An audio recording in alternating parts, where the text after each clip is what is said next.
Hello students, आज हम जो टॉपिक लेने जा रहे हैं वो है चालू अंकेक्षण का अर्थ, लाभ और हानियाँ। देखिए, ये आपके अंकेक्षण एवं प्रबंधकीय लेखांकन का एक टॉपिक है जो कि आपके किससे संबंधित है? चालू अंकेक्षण से। आप सभी जानते हैं कि अंकेक्षण क्या होता है। अंकेक्षण से आशय क्या होता है? लेखों की सत्यता की जांच करना, ठीक है, ताकि ये पता चल सके, ये स्पष्ट हो जाए कि वो सही रूप से संबंधित सौदों के लिए किए गए हैं। यानी जो भी अकाउंट्स किए आपको दिख रहे हैं, ठीक है, किए हुए, वो क्या हैं? सही हैं, और इनको क्या है, एक अंकेक्षक अपनी जांच के द्वारा क्या है, सत्यापित कर देता है। अब आते हैं यहाँ पे चालू अंकेक्षण, क्योंकि हमारा टॉपिक है चालू अंकेक्षण। तो देखिए, लेखाक्रम के साथ ही अंकेक्षण का होना चालू अंकेक्षण का मूल सिद्धांत है। अर्थात चालू अंकेक्षण से आशय एक ऐसे अंकेक्षण से होता है जो वित्तीय वर्ष के शुरू से ही प्रारंभ होकर पूरे वर्ष चलता रहता है। मतलब कि आप ये कहें कि जब अंकेक्षण का कार्य साल के शुरुआत यानी वर्ष की शुरुआत से ही लगातार चलता रहे, यानी आप शुरू से ही क्या है, अपने खातों का अंकेक्षण करवा रहे हैं, जांच करवा रहे हैं, तो ये क्या कहलाएगा? चालू अंकेक्षण। इस कार्य के लिए अंकेक्षक या तो पूरे समय के लिए अपना स्टाफ भेज देते हैं या समय समय पर आकर व्यवहारों की जांच करते रहते हैं। यह क्रम अंतिम खाते बनाने तक चलता रहता है। अर्थात चालू खातों में क्या है, खाते अंकेक्षक के स्टाफ द्वारा निरंतर रूप से जांच किए जा रहे होते हैं। हर त्योहार को बहुत ही बारीकी से क्या है, चेक किया जा रहा होता है।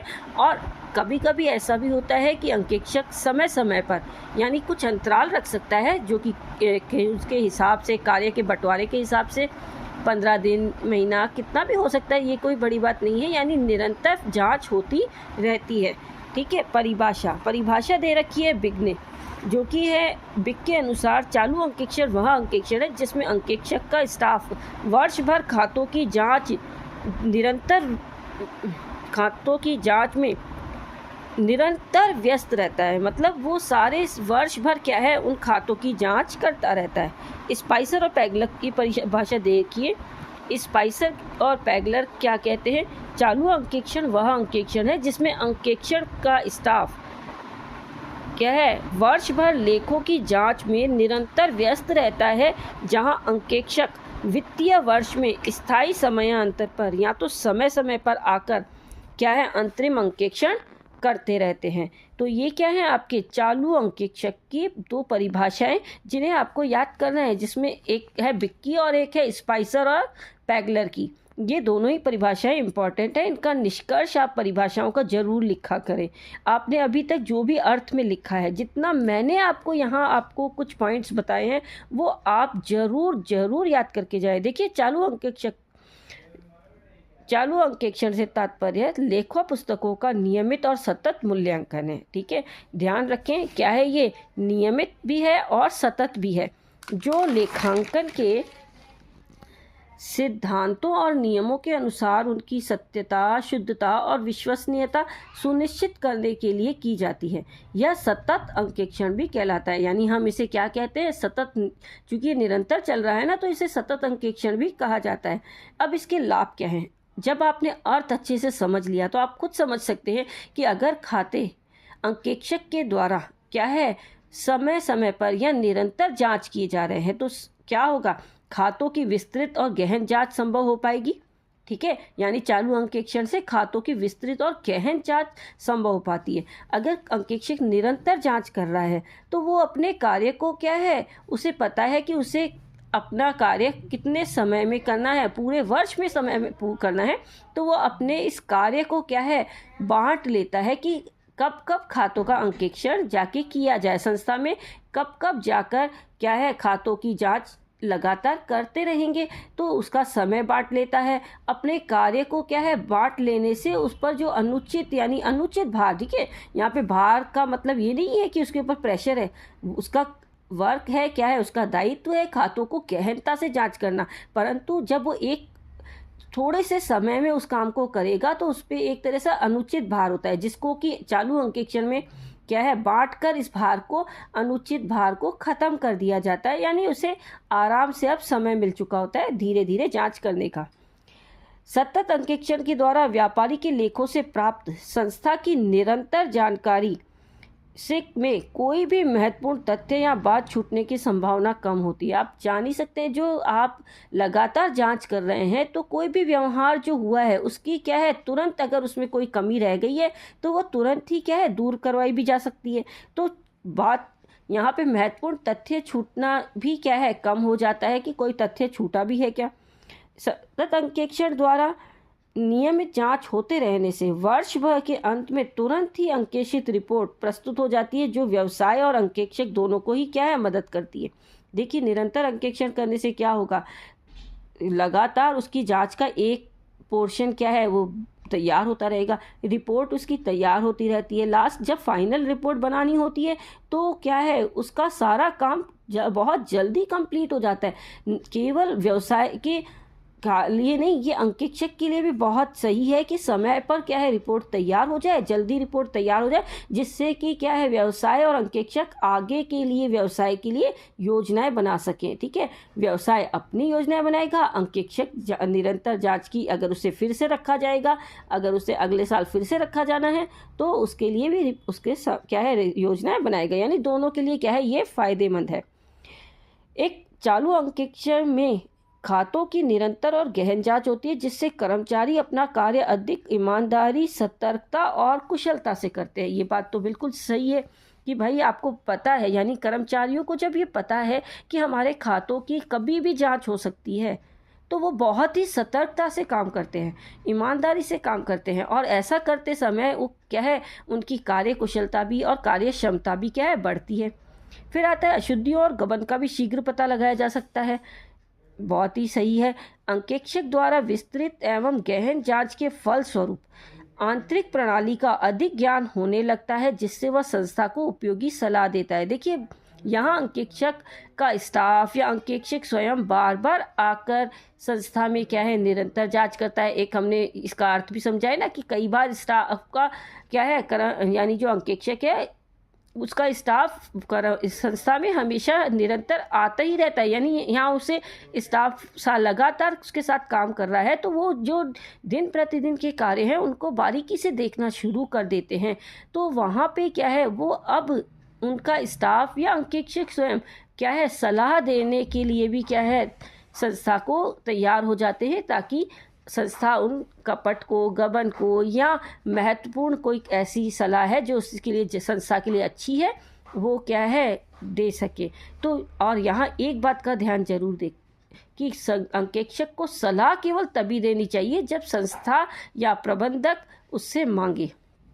देखिए, चालू अंकेक्षक द्वारा निरंतर अंकेक्षण के दौरान अंकेक्षक के सामने आई लेखाकर्म की कमियों को वह संस्था के सामने लेके आता है और उन्हें दूर करवाकर उनका दोहराव ना हो, इसकी भी सलाह देता है। ठीक है, फिर आते हैं अतिरिक्त में भी आप कुछ पॉइंट्स लिख सकते हैं, जैसे व्यवहारिक कार्य प्रणाली से परिचय। ठीक है, आपने पढ़ा कि अंकेक्षक वहाँ के दिन प्रतिदिन के कार्यों से क्या है, परिचित होने लगता है। शोषण से मुक्ति, अंतिम खातों का शीघ्र प्रकाशन, भावी योजनाओं का जो है वो भी शीघ्र बन सकती हैं।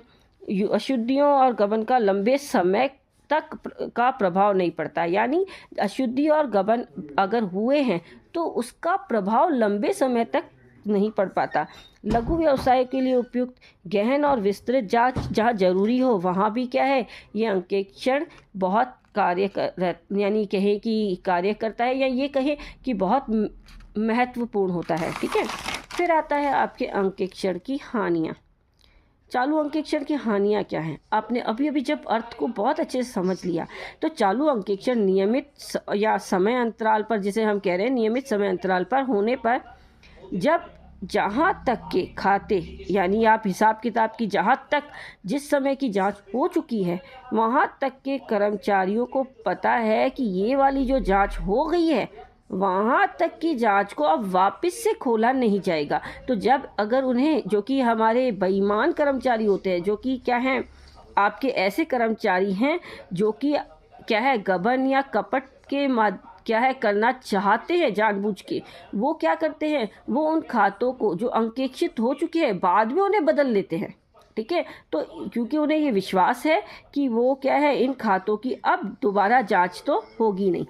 बार बार अंकेक्षक के स्टाफ या अंकेक्षण के आने से संस्था के दैनिक कार्यों में बाधा आती है। ठीक है, वैसा ही है ना, जैसे आपके घर में अगर कोई ऐसा मेहमान है जो बार बार आता है और आपको आके डिस्टर्ब करता है, तो ठीक है, हाँ जांच करेगा, वो आपको बार बार रोकेगा कि अब मैं जांच कर लेता हूँ, अब मैं जांच कर लेता हूँ।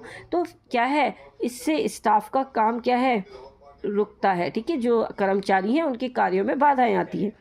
चालू अंकेक्षण वर्ष पर्यंत चलता रहता है, जिससे छोटी छोटी संस्थाओं के लिए इसकी फीस वहन करना क्या है, एक कठिन कार्य होता है, अतः ये खर्चीला कार्य भी है। ठीक है, वर्ष पर्यंत।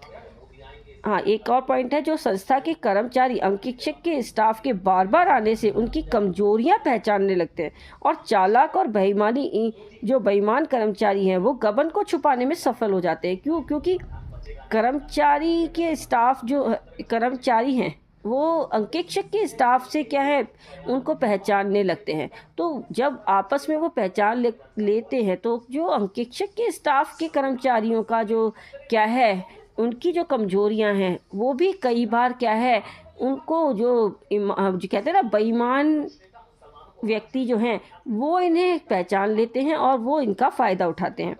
वर्ष पर्यंत अंकेक्षक का कार्य चलता रहने के कारण क्या है, अंकेक्षक और कर्मचारी प्रारंभ में इसमें लापरवाही और असावधानी बरतने लगते हैं और जब अंतिम समय में अपनी क्रियाएं तेज करते हैं। मतलब एक होता है ना कि हम दोनों को ही पता है, कर्मचारी और कौन सा अंकेक्षक का जो स्टाफ है ना, संस्था के कर्मचारी और अंकेक्षक है या अंकेक्षक का स्टाफ है, वो क्या करते हैं, उन्हें पता है पूरा साल चल रहा है, तो एक तरह की नीरसता आ जाती है काम में, या ये कहे कि वो लापरवाही बरतने लगते हैं। और जब अंतिम समय यानी जब फाइनल रिपोर्ट का समय आने लगता है, तब दोनों के कार्य में क्या है, तेजी आनी शुरू हो जाती है।